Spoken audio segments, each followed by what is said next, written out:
It's gonna be a little different kind of a video. We are wandering around just as a day trip real quick because the weather's been pretty crappy and I haven't been able to make it out. That's basically my fault. I can only blame myself. But yeah, so we're walking down this trail. If you're familiar with the Pacific Northwest around Seattle area, you're gonna recognize this name. It's one of the most recognizable and popular falls, because I would say it's probably one of the closest dams, 30 minutes away from the city. There's an upper part of the falls where you can go up. I think there's a visitor center and stuff up there. It's been many, many years since I've been there. And then apparently there's this lower part here that I have never been to, which already this is awesome. Look at this. Look at those pipes. I have no idea what that's all about. Maybe we can learn. Here we go. Convenience of water for power. Penstocks. There are large high-pressure pipes that allow carrying river water into the power plant.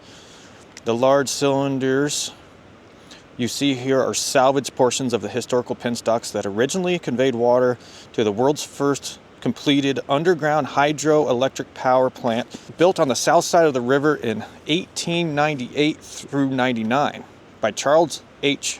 Baker and his crew. Okay, so this is how big these pipes are. These are salvaged portions.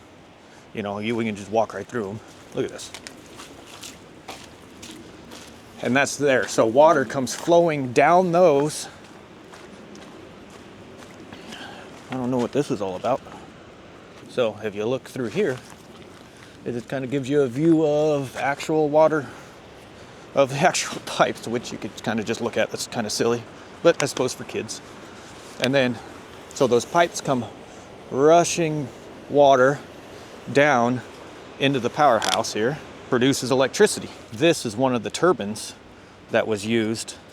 It's called a Francis hydro turbine. You can see here. So it looks like it's 7 foot in diameter, 4 foot tall. It weighs 11,670 pounds. The maximum power output was 28,000 horsepower from the water coming down, and that was able to produce 28,000 horsepower because of, the water turning it. Wild. 1905, one of these was installed, and it started producing power. Capacity 44.4 megawatts. That's what this building here can produce. So they needed to expand because Seattle, Bellevue, the growing demand of power over there, because, population, more people. Oh, here we go. In 2010, Puget Sound Energy continued the expansion of the original 1910 Power Plant 2 facility, adding new technology, increasing generation capacity. What a beautiful place. See all the green moss.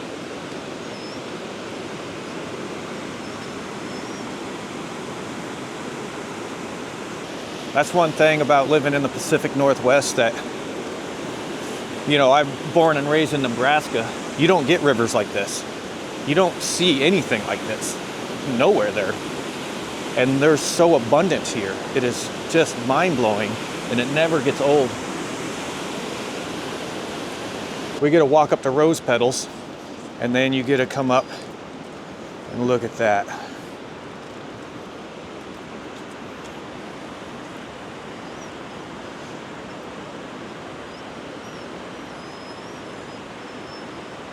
So if you look close, so up above there, I believe is the upper power plant.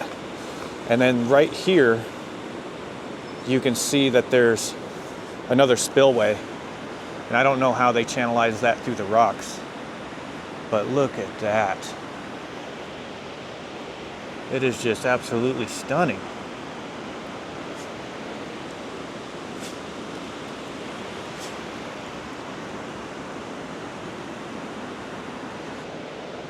See here, you can see how it's really rushing. That's a good photo of it compared to what it is right now. All right. Well, I found that there's free parking above. You got to go a little further away and you get free parking. So I went and parked over there, went and checked out some more stuff. Pretty much got to the same access to everything, other than I did go into the gift shop, and it's just a regular gift shop. On that note, if you like this sort of thing, this is kind of just a little miniature adventure this time, and I appreciate you watching. Trying to get a little bit better filming in front of people. Right now, people are watching me talk to a camera. Super awkward, but oh well. Probably never see these people again in my life anyways. Who knows? All right, feel free to follow along. I'll see you on the next one. On to the next adventure.